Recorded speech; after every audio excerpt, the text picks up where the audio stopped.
If you're on the replay, comment replay so that I can know when you're listening. Okay, now I want to thank you so much for your attention, blah, blah, blah, blah, blah. Okay, great. All right, so now I'm talking about whatever thing I'm going to talk about today. And I'll tell people, if that's you, I want you to comment this below. That's a call to action. If this is you, if this message is talking to you, I want you to comment this below. When I do that, I'm getting real-time feedback to know if my message is resonating with people or not. But I'm also training myself to be a decision maker for people. I'm training myself to be able to do call to actions.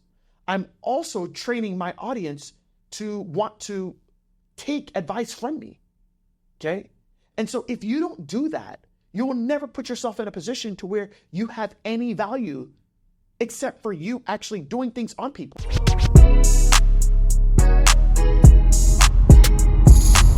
This is Secrets for Success. Welcome to the Secrets for Success podcast. I'm your host, Greg Todd. Thank you as always for joining me, my friends. Okay, so I want to talk about the power of the action. I want to talk about the power of the call to action in today's episode. I want to talk about the sins of the father in healthcare. And I hope this helps you in many ways. So I have a Platinum Mastermind call that I do twice a month. Okay, it's about 45, 50, I don't know, something like that, members that are in our Platinum Mastermind community. And I give them twice a month where they can basically do office hours with me, ask me whatever questions. And there was a question that came up on a recent call that was a great question. And I think a lot of people struggle with this, and I think you probably struggle with this as well. And that is that this student said that, they really struggle in their content with giving calls to action. And I think that maybe they're uncomfortable with maybe they think that call to action always has to be selling something. And one of the things I explained to the student, I'm going to explain to you right now as you listen to the podcast. And that is the following. I'm assuming you are listening to this podcast because you want to stop exclusively trading time for money. Is that correct? Okay. I wish there was a chat or something where you can say, heck yeah, that's me, baby. Okay. So if you want to stop trading time for money, you must understand a couple things. Number one is that you have been trained your entire life to trade all of your time for money. You've been trained your entire life to listen to someone else, not to be someone that people listen to. Okay? Think of every single thing that you learned in school. Was there anything that you learned that did not train you to be able to hear the bell, go to another class that had nothing to do with the class before, basically make you move from one subject to one subject, to one subject to one subject, spend 45 to 60 minutes in that subject, work on, I'm not going to say totally meaningless, but you know what I mean? You're not using any of that stuff right now, are you? Okay. And go from class to class to class to class.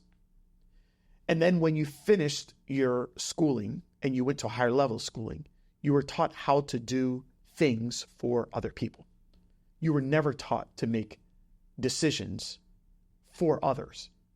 And in this world, if you're not an athlete, if you're not an actor or an actress, the way you make money, not trading your time for money, is by making decisions for other people, creating solutions for other people, bringing value to other people. And that can't happen if you are not training yourself to be a decision maker. So I said this to that student because I said that call to actions don't have to be like buying anything. Call to actions is just telling people, listen, I feel so strongly about this. This is what I want you to do. Like, this is what I want you to do right now. So in my success community, by the way, if you're not a part of the success community, say that fast. Okay, if you're not part of the success community, then go to sshccommunity.com. Okay, go on Facebook, pull in Success Community for Healthcare Professionals. Be a part of the community. But I go live usually 3 times a week. Okay, and in my live videos, I have trained myself. I've trained myself to do this. I've trained myself to tell people this is what I want you to do. So I'll do the video and I'll be like, hey, everybody, what's up? Good morning. We're here to talk about this. If you are live, go ahead and comment live. That's a call to action. Comment live. If you're on the replay, comment replay so that I can know when you're listening. Okay, now I want to thank you so much for your attention, blah, blah, blah, blah, blah. Okay, great. All right, so now I'm talking about whatever thing I'm going to talk about today. And I'll tell people, if that's you, I want you to comment this below. That's a call to action. If this is you, if this message is talking to you, I want you to comment this below. When I do that, I'm getting real-time feedback to know if my message is resonating with people or not. But I'm also training myself to be a decision maker for people. I'm training myself to be able to do call to actions. I'm also training my audience to want to take advice from me, okay? And so if you don't do that, you will never put yourself in a position to where you have any value except for you actually doing things on people. Like I'm even looking at the staff here. They are behaving as consultants. They're giving advice to our clients. I'm giving advice to our clients, okay? And when you do that, it's such a big problem you're solving because you're helping people actually think when they don't want to think in certain areas. You're helping people make decisions when they don't want to make decisions in certain areas. That is one of the highest paid professions that you can have, is being a decision maker for other people. Because when you're a decision maker for other people, you're actually creating an emotion of relief. And when you can create emotion for other people on their behalf, that's when you are able to get paid at a very, very high level. I mean, just think about it. Like whether it's the Olympics or it's watching football or it's, watching your favorite show on Netflix or you're going to a movie or you're seeing Deadpool, Wolverine or whatever. Okay, it's emotion that makes people want to pay money. And that emotion could be emotion of relief.